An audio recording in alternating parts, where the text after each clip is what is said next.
براہ راست آپ کو دکھا رہے ہیں چیئرمین سینٹ یوسف رضا گیلانی اس وقت جرگے سے خطاب کر رہے ہیں۔ کافی عرصے سے، کئی سالوں سے امن کے لیے میں کام کر رہا ہوں اور اس کے لیے میں پوری دنیا میں عالمی کانفرنسز میں جاتا ہوں، اور حال ہی میں وینس میں یہ پیس کانفرنس کے لیے میں گیا تھا۔ اور اسی ہی طریقے کے ساتھ آپ کو یاد ہوگا جب سوویت یونین نے کابل پہ حملہ کیا اور اس وقت ہم نے ایک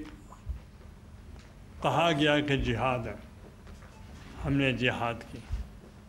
اور اس میں آپ نے دیکھا کہ تقریباً 35 لاکھ لوگ بے گھر ہوئے، اور ہمارے پاکستان میں تقریباً جو ریفیوجیز کی تعداد ہے وہ 35 لاکھ ہے۔ اور اس وقت سے لے کر آج تک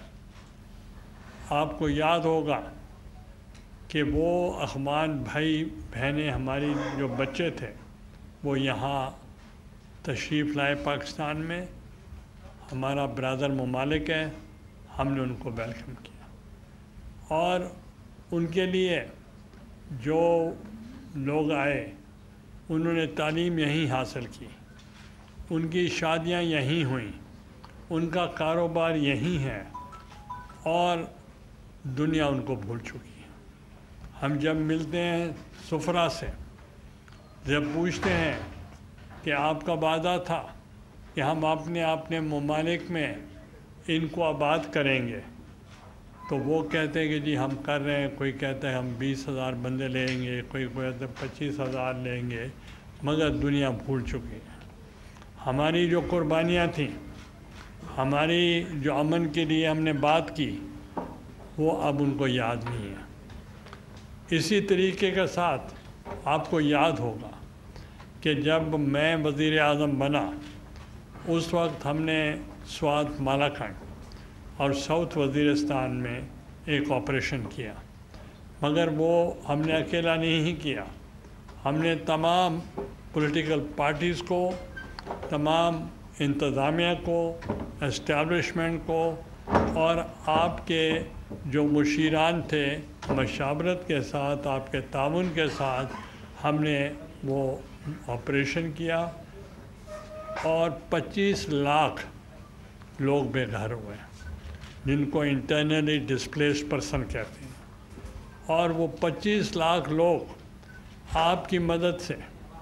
دنیا کی مدد سے، اور ہم اپنی اسٹریٹجی کے ساتھ، حکمت عملی کے ساتھ 90 دن کے اندر ہم نے منصفانہ طریقے کے ساتھ، ٹرانسپیرنٹ طریقے کا ساتھ، شفافیت کے ساتھ ہم نے ان کو اپنے گھروں میں منتقل کیا، جو دنیا کی تاریخ میں 90 دن میں ان کو دوبارہ سیٹل کرنا مشکل ہے، تو وہ ہم نے کام کیا۔ اور اس میں جن دوستوں نے، جن ممالک نے ہماری مدد کی، میں ان کا بھی شکر گزار ہوں۔ ہم نے اتنے ٹرانسپیرنٹ طریقے کے ساتھ، شفافیت کے ساتھ ملٹری آپریشن کیا کہ میں خود ان علاقوں میں آتا تھا۔ روزوں کے دن تھے، بلکہ مجھے منع کیا جاتا تھا کہ آپ یہاں روزہ نہیں کھولیں گے۔ میں پھر روزہ ان کے ساتھ، جو ہمارے بے گھر لوگ تھے، ان کے ساتھ میں روزہ کھولتا تھا، ان کے ساتھ میں ملتا تھا، اور دنیا کے میڈیا کو میں ساتھ لے کر چلتا تھا تاکہ وہ دیکھیں کہ ہمارا کام کیسے ہو رہا ہے۔ اور آپ کو یاد ہوگا کہ ایک واقعہ ہوا ملالہ یوسفزئی کا۔ وہ ایک بچی 14 سال کی تھی، اور اس نے ایک نوبل پرائز کے لیے دنیا سے رجوع کیا کہ اس کو انعام ملا جائے۔ بچیوں کی تعلیم کے لیے آپ کی جو قربانی ہے، میں اس کو مانتا ہوں۔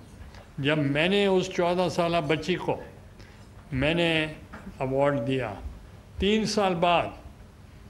پوری دنیا نے جو میرا انتخاب تھا اس کو انہوں نے قبول کیا، اور اس کو نوبل پرائز ملا۔ اور جب نوبل پرائز اس کو ملا تو میرے لیے 2 راستے تھے۔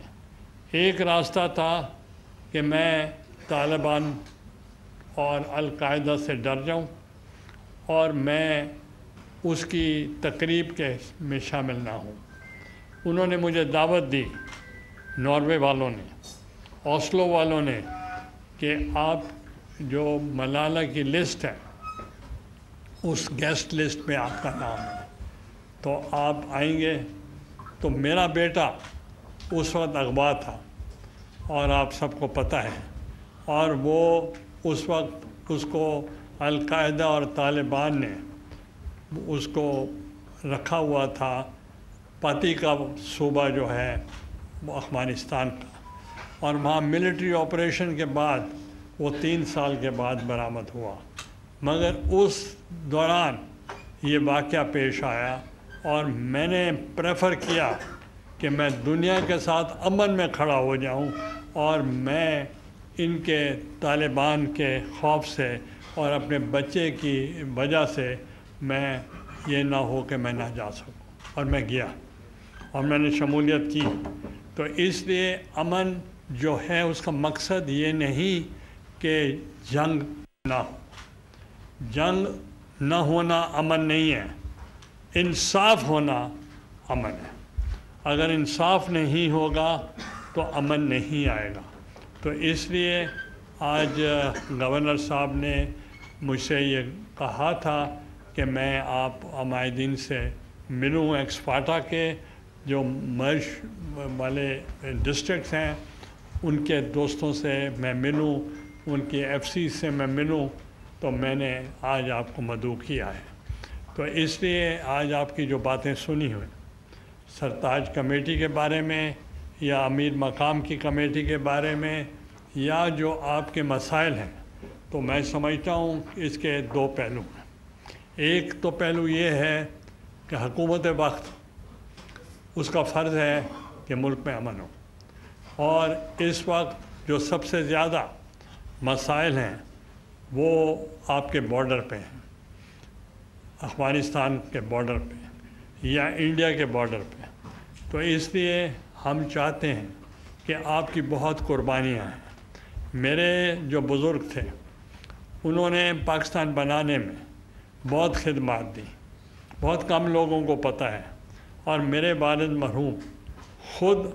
تحریک پاکستان میں حصہ لیا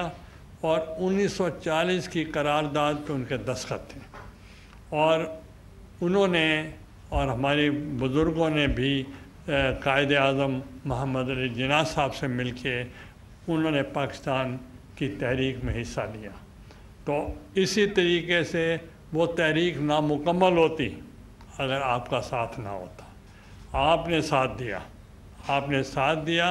اور ہمیشہ پاکستان کا جب نام آتا ہے تو صف اول میں، ہر اول دستے میں وہ آپ ہوتے ہیں۔ تو اس لیے میں سمجھتا ہوں کہ ہماری یہ ناکامی ہے کہ ہم نے آپ جیسی فوج کو جو ہمارے لیے ہمیشہ پاکستان کی کے لیے قربانیاں دینے کے لیے ہر وقت تیار ہے اور ہمیشہ رہی ہے، تو ہمارا دور تھا یا دوسرا، بھٹو صاحب نے، محترمہ صاحبہ نے، میں نے جو ہو سکتا تھا ہم نے اس وقت کیا۔ جو کیری لوگر بل کا امریکہ میں معاہدہ ہوا اس میں بھی ہم نے یہی کہا، یہ اگر کوئی دہشت گردی ہوتی، انتہا پسندی ہوتی، اس کے بنیاد دیکھنی چاہیے۔ اس کی بنیاد غربت ہے، اس کی بنیاد افلاس ہے، بنیاد ناخواندگی ہے، الٹریسی ہے، اور اس کی جو بنیاد جو ہے وہ پسماندگی ہے۔ تو اس لیے جب تک آپ لوگوں کو روزگار فراہم نہ ہو، تعلیم نہ ہو، اور آپ کے غربت ختم نہ کی جائے، اس وقت تک امن نہیں آ سکتا۔ تو میں جو آپ کا پیغام ہے انشاءاللہ میں صدر صاحب کو بھی دوں گا، وزیر اعظم صاحب کو بھی دوں گا، اور آپ کے جو مسائل ہیں وہ جو آپ نے لکھ کے دیے ہیں مجھے، وہ ہم آرمی چیف صاحب تک بھی پہنچائیں گے، تاکہ ملک اس وقت امن چاہتا ہے۔ ملک جو ہے ہمارا اس میں بہت بے تحاشا ہمارے وسائل ہیں. آپ کے ہاں بہت وسائل ہیں, مائنز ہیں, منرلز ہیں, باقی چیزیں ہیں, اور بہت میں سمجھتا ہوں بہت زیادہ وسائل آپ کے ہیں, مگر اس کو یوٹیلائز کرنے کے لیے امن کی ضرورت ہے. اور انشاءاللہ ہم جو امن کے لیے پوری دنیا میں کام کر رہے ہیں, انشاءاللہ جب گھر سے نہیں شروع کریں گے تو باہر سے امن آ بھی جائے. جب تک آپ مطمئن نہیں ہوں گے تو وہ امن جو ہوگا وہ ایک ایسا نہیں ہوگا جو مستقل ہو. تو اس لیے آپ کے جو مطالبات یہاں آپ نے دیے ہیں وہ جائز ہیں. اور ہم نے بھی جب امریکہ ہمیں پریشر ڈالتا تھا کہ آپ یہاں جو ہے جو کراپ تھی, وہ کون سی کراپ تھی, پاپی کراپ تھی, وہ بند کی جائے. آپ کے علاقہ میں تھی, تو یہ جو پاپی منی ہے یہ ہمارے ٹیررزم میں استعمال ہو رہی ہے. میں نے ان سے یہی کہا تھا کہ دیکھیں, بلکہ میں جب پریزیڈنٹ بش کو ملنے گیا یا پھر پریزیڈنٹ اوباما سے ملا یا ان کے جتنے بھی سیکریٹری آف اسٹیٹس تھے ان سے ملا, تو میں نے کہا کہ ان کے لیے پہلے متبادل سوچا جائے, پہلے متبادل سوچا جائے, پھر کاشت ختم کی جائے. تو متبادل میں اس وقت انہوں نے کیری لوگر بل دیا, جس سے میں نے جن کے خدشات کا میں نے ظاہر کیا, میں نے کہا پہلے ادھر ڈیولپمنٹ کی جائے اور ان کا معیار زندگی بڑھایا جائے, بچوں کو وسائل دیے جائیں, ان کو روزگار فراہم کیا جائے اور اس کے لیے انویسٹمنٹ کی جائے. تو اگر انویسٹمنٹ ہوگی, ماحول آپ کا بہتر ہوگا, آپ کمپٹیشن پورے ملک میں لاہور والوں سے بھی کر سکیں گے, اسلام آباد والوں سے بھی کر سکیں گے, تو وہ آپ کے لوگ کیوں کوئی دوسری طرف رخ کریں گے. تو اس لیے میں بھی ٹیل کے علاقے سے ہوں, ساؤتھ پنجاب سے, جنوبی پنجاب سے, تو وہاں بھی پسماندگی ہے اور وہاں بھی بے روزگاری ہے. تو اسی طریقے سے آپ کے ہاں بھی وہی حالات ہیں. تو اس لیے ہم گورنمنٹ سے مطالبہ کریں گے کہ آپ کے جو جائز مطالبات ہیں ان کو پورا کیا جائے, اور اگر آپ مضبوط ہوں گے تو پاکستان مضبوط ہوگا, اور اگر آپ ہمارے ساتھ ہوں گے تو ہم مضبوط ہوں گے. اور باقی جہاں لیجسلیشن کا تعلق ہے, آئین سازی کا تعلق ہے, قانون سازی کا تعلق ہے, تو یہ ایک فیڈرل ہاؤس آف فیڈریشن ہے, پورے چاروں صوبوں کی نمائندگی کرتا ہے, اسلام آباد کی نمائندگی کرتا ہے. تو انشاءاللہ آپ کی آواز جو ہے وہ ہم نہیں دبنے دیں گے. وہ یہاں لوگ اپنی جو آواز ہے آپ کی وہ انشاءاللہ وہ بلند کریں گے. اور باقی جو مطالبات ہیں, ایک بات صحیح کی گورنر صاحب نے کہ آفٹر دا NFC ایوارڈ, وہ بھی میں نے کیا تھا, اس ایوارڈ کے بعد اور پھر جو ہم نے 18th امینڈمنٹ کی, تو اختیارات, تعلیم, صحت, ڈیولپمنٹ, یہ ساری چلی گئی صوبوں کو. ہم صوبوں سے بھی مطالبہ کریں گے کہ وہ ان کا جائز جو حق ہے وہ نہ کہ صرف ان 7 اضلاع کا, باقی اضلاع کا بھی منصفانہ ہونا چاہیے. ان الفاظ کے ساتھ میں آج ہمارین کا بے حد شکریہ ادا کرتا ہوں کہ آپ یہ ایوان بالا میں تشریف لائے ہیں اور مجھے خدمت کا موقع دیا ہے. بہت بہت مہربانی. پاکستان زندہ باد. آپ کو براہ راست دکھا رہے تھے چیئرمین سینٹ یوسف رضا گیلانی کی جانب سے جرگے سے خطاب کیا جا رہا تھا, جس میں ان کی جانب سے کہا گیا کہ پاکستان نے دنیا میں امن کے لیے اہم کردار ادا کیا ہے. سبسکرائب کریں اور بیل دبائیں تاکہ کوئی خبر رہ نہ جائے.